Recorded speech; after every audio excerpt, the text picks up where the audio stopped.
Throughout life, have you ever been told that you look like you're always mad? You look sad? You look like you're fighting demons? You look like a serial murderer? All this other shit? They ask somebody like you, why are you so angry? Is it because you didn't have a father? Is it because you never had true love? Is it because most of the people that you meet have no substance? They're all the same? Is it because your parents were alcoholics and gotten too hard on you sometime? Is it because you were bullied by kids that projected their insecurities onto you? Is it because you grew up in the shitty projects? Is it because you were born in a city where if you made it past 25 then you're considered an OG? Is it because your family was dysfunctional? Is it because people in school said you were retarded but wasn't even really just misunderstood? Is it because you realized that college was an overpriced scam and you really didn't accomplish anything? All that you ever received for your hard work was a piece of paper and a shitload of debt? Is it because you saw through the nonsense that this world paraded and it had the nerve to gaslight you for because you figure it out? Is it because people chant no justice, no peace after a cop kills an unarmed person of color but don't have that same energy when brothers are killing brothers? Is it because the same people that improve the inoculations are also letting these stores sell tobacco and alcohol to your children? Is it because corporations spend billions of dollars fucking up the environment just so you can have your PlayStation 5s and your iPhone 13s along with your Amazon Prime same day delivery? Huh? Is it because good-hearted people get turned out by this society because no one teaches them how to properly cope with their trauma? Is it because people claim to have your back but are waiting to stab you in it? You have many questions, some of which you lack the answers for, but your anger is justified. You wouldn't have made it this far had you not carried a chip on your shoulder. You need to channel your shadow side in order to embrace the light. Anger was your fuel for success. You tried your damn hardest to suppress the feelings of inadequacy, loss, and abandonment that you felt. No matter how many times you tried suppressing and numbing, those emotions continue to resurface. What many people do not realize is this: in order for you to move up in life, you must have the ability to surrender baggage, whether you carry that from the past or present. You must forfeit your ego. You must be willing to unlearn everything you ever thought was true. You must be honest with yourself. There came a point in your life where you reached the turning point and you said to yourself, I have to break this cycle of not wanting to do anything and bettering my existence. I have to break this cycle of getting a check every week and mindlessly blowing cash on shit I didn't even need. The anger was that fire lit inside of your heart. You needed that spark to get off your ass and rebuild yourself from scratch because you constantly lived your life through other people. You asked yourself, who do I want to become? What do I want to accomplish? Where do I see myself in the next decade? Why do I take a stand for mental health? How will I become the greatest there ever was? See, it ain't the anger that is driving you, it's the motivation behind it, such as not having a father, not having true love, not being able to trust the opposite sex, not having a fulfilling relationship with your parent, not being favored amongst your peers, living in shitty dwellings you call houses and apartments, fearing you could become a city martyr at 18, having narcissistic and dysfunctional family members, being misunderstood and overlooked, realizing the error of this lie we've been conditioned to live, 40 to 60 hours a week working, years of being taught nothing, paying taxes, inflation, shit. Can I continue? Realizing you've been in the matrix and it only feels real because that's what your mind perceives the shit to be. Seeing the hypocrisy amongst your own people, understanding that a mask and an inoculation shot isn't saving niggas from starving, being shot dead, and ending up homeless. Knowing that corporate greed, aka capitalism, is what's draining our society. Amazing people turning into animals because this world done chewed them up and spit them out. Yeah.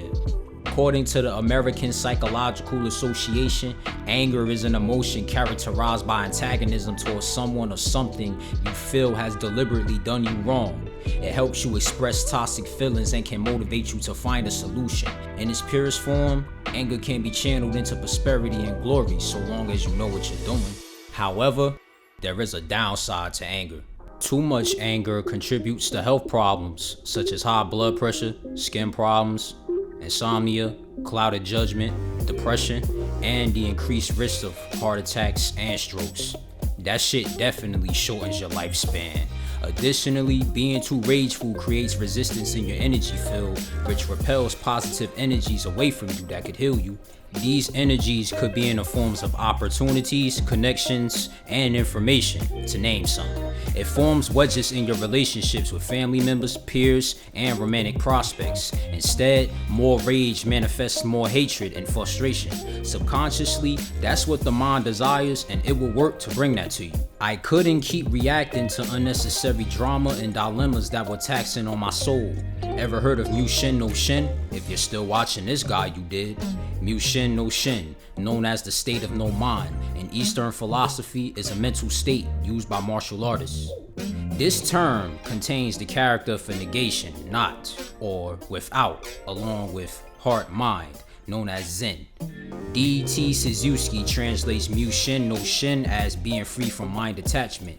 Mushin is unlocked when an individual's mind becomes negated from thoughts of anger, fear, and ego during combat or everyday life. One becomes free to react to any imminent threats without having to be intercepted by mundane thoughts or judgments. Every time you transmit a thought, that consumes time, even if only for a few seconds. Mindless thinking eats away at the mind's ability to act and the body to react efficiently. Those in Mushin do not rely on what they think is the next move, only to train natural reaction of what is intuitively felt, known as instinct. Think of it like this. When you place your hand over a hot surface and it burns you, the body's instinctual reaction is to pull the hand away from the surface. You don't have to think about doing that because your body just does it. That is Mushin. Mushin is not a sleepy or over-relaxed state. It's just that the mind works at such a high speed with no plan or intention. This is where an individual understands the uselessness of techniques and strategy.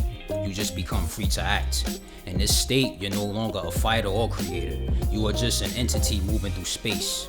Mushin can also be a constant state of flow. And if you don't know anything about flow, here is a definition. Flow is the state of being fully immersed in the process of an activity. So the parallels of Mushin no Shin and flow are there. Like I said earlier when I asked you, have you ever heard of Mushin no Shin? If you still watch Dragon Ball, then that is what Goku's Migate no Gokue, which translates to Ultra Instinct or the Mastery of Self movement, is based on. It's his most powerful form introduced in the series thus far. Ultra Instinct is a technique and not a transformation, contrary to what some fans may believe. It separates the consciousness from the body, which allows it to move and fight independently without any thought or emotion. Since Ultra Instinct can be used by any entity, the technique is universal and will manifest differently depending on the being.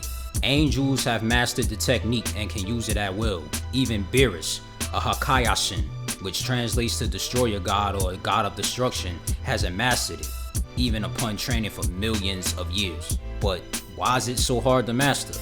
Again, you have to separate the consciousness from the physical body. For most people, they cannot do that because their emotions and thoughts cloud their judgment, which inherently limits their self-growth. Living in a civilized society, not enough emphasis is placed on independent thinking to initiate such a process. Physicality does play a role, but still, your mind is what drives the body. For Goku, this manifestation of Ultra Instinct came in the form of a transformation. Ultra Instinct is so colossal as a technique that when Goku initially used it, he couldn't hold it for long. He had no experience with the technique the first time he used it in the initial fight against Jiren in the Dragon Ball Super series during a Tournament of Power arc. Keep in mind that Goku was thinking too much throughout the fight, which put a cap on his fighting efficacy. However, as the fight progressed, Goku gained a better understanding of how to separate his mental self from his physical self, which made his version of Ultra Instinct more powerful. Unfortunately, just as Goku was about to get the win against Jiren, his Ultra Instinct form burnt out and left him in a whole lot of fatigue. But why did his Ultra Instinct burn out? For one, when Jiren was about to blow up Goku's friends in the stands, Goku allowed his emotions to overpower his judgment, which later hindered him in a fight. That inevitably broke his flow state. In Mushin, you cannot allow this to happen. Though Goku didn't lose his strength right then and there, the damage was done as the fight continued on. On top of being fatigued by taking hits, moving all over the place, and having the stakes of the battle be so high, Goku's accuracy in the form gradually decreased. And to wield Ultra Instinct, it comes with a lot of energy. Goku's body wasn't conditioned enough to handle this state, so as a result, his body went into shock. I know y'all are thinking, if this film is about anger, then what the hell does anime have to do with all this? This is deeper than dudes just beating each other the hell up for your inner childhood enjoyment. If you pay close enough attention, these animes and mangas you read and you watch, right, are showing you the key to enlightenment. Let's talk about Vegeta too. Before we do that though, I would like to explain something to you. Goku and Vegeta are the embodiments of yin and yang. Yin and yang is a Chinese philosophy describing how opposite or contrary forces are interconnected to nature and relate to one another, known as duality. For example, good versus evil, civilization versus nature, man and woman, young and old, life and death, creation and destruction. You get it? Yin represents the feminine energy, whereas yang represents the masculine. This has nothing to do with gender. Every living being possesses these energies, believe it or not. The yin is the negative principle of energy represented by darkness between two opposing cosmic forces, where creative energy is divided and is fusion and physical matter that brings the world into being. Characteristics of the yin are passiveness, negativity, darkness, water, softness, moisture, slowness, and receptivity. Hence why they say females are more receptive than men. Yin is associated with the moon at nighttime. Why the hell do you think when Saiyans with tails who stare at the full moon turn into apes? That's not a coincidence. Kon, known as the yin yang, is the fusion of both cosmic forces divided by an S-shaped line into the dark and light segment containing a seed of each force, but more on that later. Yang is the positive principle of energy represented by lightness. Characteristics of yang are activeness, positivity, brightness, sunshine, dryness, and heat. Yang is the force of action. Yang is associated with the sun and daytime. When Goku is in the Ultra Instinct form, bystanders describe his energy as very hot but bright and calming. Goku is the embodiment of the yang because of his empty-mindedness and the natural bliss he generates. He is pure of heart. Vegeta, on the other hand, is the embodiment of the yin because he is a bit more prideful and cold, due in part to his upbringing as a child. Not too long ago, Vegeta has attained a new power in the Dragon Ball Super manga known as Ultra Ego. Wagamama no Gokue, which translates to the secret of the self-indulgent, is an ability used by destroyer gods and those who train to use the powers of one. Much like Ultra Instinct, this is a technique and not a transformation. As for Vegeta, this also manifests in the form of a transformation as well, which Vegeta dubs himself as Ultra Ego. While Ultra Instinct enables a user to act without thought so long as their heart is calm and all unnecessary emotions are purged, Ultra Ego is the opposite and allowing the user to be fueled with passion and overwhelming emotion, which allows the user to become stronger as they please. Ultra Instinct is the representation of surrendering since it's about the body moving freely, whereas Ultra Ego is the act of resistance where you move your body freely. Vegeta in Ultra Ego pulls into his lower self, enjoying the pain and suffering that comes with battle. He claims to get stronger as he takes more damage, but this does have a flip side. If he takes too much damage, yes, he will have an immense amount of power, but at what expense? His body. Especially if his body isn't used to brandishing this type of power, let alone taking all of those hits. During the Tournament of Power in the anime, Toppo from Universe 11 uses the power of self-indulgent to transform into Hakayashin mode during a fight with Frieza, since Toppo was a god of destruction and training. This caused him to abandon his ideals of justice and morality to achieve such a state because of the stakes involved. It was either that or be erased from existence if his team lost the tournament. Whis would state to Goku and Vegeta during their training on Beerus Planet that they would win more battles if they learned to work together. So when the yin and the yang is combined, that creates balance. Imagine that being yourself. Combine the light side of yourself, now the dark side, and you have one supreme being. Someone who has dealt with all their trials, tribulations, traumas, and insecurities, transcended the division separating both of the spectrums on the yin-yang. I know this rings a couple bells. I like to think of fusion as meshing of the two individual souls. Once Goku and Vegeta fused for the first time, they were the strongest they've ever been up to that point. Even while watching Naruto, I noticed this with Kurama, the non-tailed beast that lies dormant inside of Naruto. There is a yin Kurama and a yang Kurama, but when combined, they both make Kurama. Naruto was oblivious to this at first, but as he continued to mature spiritually, he was able to have more access to this power within him and use it with ease. I see anger as a driving power for spiritual transcension. Isn't that what the Super Saiyan form is about before the S-Cells bullshit that Toriyama came up with? Tapping into the rawest form of yourself through unfiltered emotion and using that as power. Such power comes from a need and not a want. The Saiyans were more than warriors, more like alchemists. Think about it like this. Saiyans weren't always brutal. Knowledge of their true heritage was hidden from them because of the savage ways they've come to embrace, which lowered their vibrations and locked them out of this esoteric knowledge, due in part of being enslaved by the Frieza race. See any parallels? When Vegeta was killed by Frieza on planet Namek, he tells Goku that he became the way that he was because of what Frieza has done to his race by making them captives and later on genociding the Saiyans in fear of that Super Saiyan myth coming true. Goku taps into that same rage when his best friend Krillin is murdered in front of his eyes. Even with a spirit bomb containing all the living energy from the galaxy, which you have to be of pure heart to use, that still couldn't kill Frieza. So Goku was left with no other choice but to rely on innate emotion to put down the evil tyrant.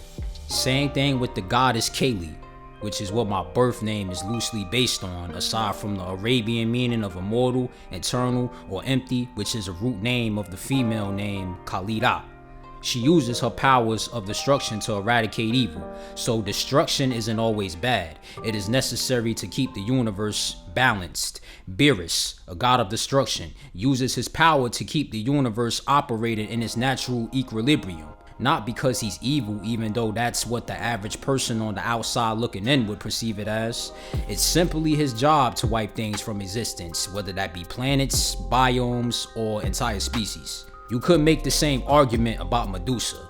I know she might have been a harlot, but didn't you know she was a rape victim and that's why she started turning people to stone, aside from being cursed because she was blamed for being a victim? Her scorn enabled her power. You get me? To everyone who says that a nigga is blinded by his anger and hurt, that's false. He is well aware of the fact that he projects how he feels onto others and into what he does. But who else is gonna keep it real like me? Fuck. I ain't got shit to hide. You could scrutinize me all you want. I'm free. Free enough to express my feelings. Free enough to be comfortable in my own skin. Free enough to have risen above all the obstacles that have been placed in my path. Free enough not to give a shit what anyone thinks. This video was for anyone out there going through a rough time. Don't be ashamed to grieve. Allow your emotions to be felt. Be expressive and open, and if you don't want to, that is fine. It's no pressure. Don't ever feel forced to express something if you do not feel comfortable about it. When someone asks you if everything is alright, it's cool to tell them no. You don't have to hide. We're not always okay. We're not always at our best. See, people look at all the drive I have, all the achievements in such a short time, the talent, the people that fuck with me, the bullshit I done overcame, and still forget that I'm human like everyone else. Quit thinking that I'm this invincible character. Quit put me on your fucking pedestal. I have the right to feel. I have the right to use curse words. I have the right to forgive or not to forgive. I have the right to make mistakes. I have the right to speak against injustice. I have the right to empathize. I have the right to express myself freely. I have the right to stand for what is right. This message is for anyone that felt like their presence was not valued or appreciated. I am with you. I stand with you. I know what it's like to feel alone in a room full of people. I know what it's like to feel unsafe around those that are supposed to be protecting you. I know what it's like to be stabbed in the back by your day ones. I could keep going, but This world doesn't need masks or inoculation shots. Like I said earlier, niggas are starving and ending up homeless. Where's the cure for that? Lockdowns or COVID tests. Women are having miscarriages and getting abused by their husbands. COVID pills or preventative mandates. You scummy ass politicians better get these people their fucking lives back. Abortions either. This will cause some controversy, but fuck it. I don't give a shit. You need to stop aborting your warriors. This world doesn't need light counters, view trackers, gossip columns, and news stations where all they do is spread propaganda. Is anyone even talking about Russia and Ukraine anymore? Let me know. You get me? We need healing, clairvoyance, understanding, empowerment. We need to be more expressive and open about our true identities. Hey man, look, that's some shit you can't get a degree in. Some shit you can't floss with. Some shit you can't buy with this fake ass currency. Some shit you can't take into bed with your partner. So, is anger always a bad thing? No, it is not. Anger is spiritual, but you must channel it properly, because always remember, the best fighter is never angry.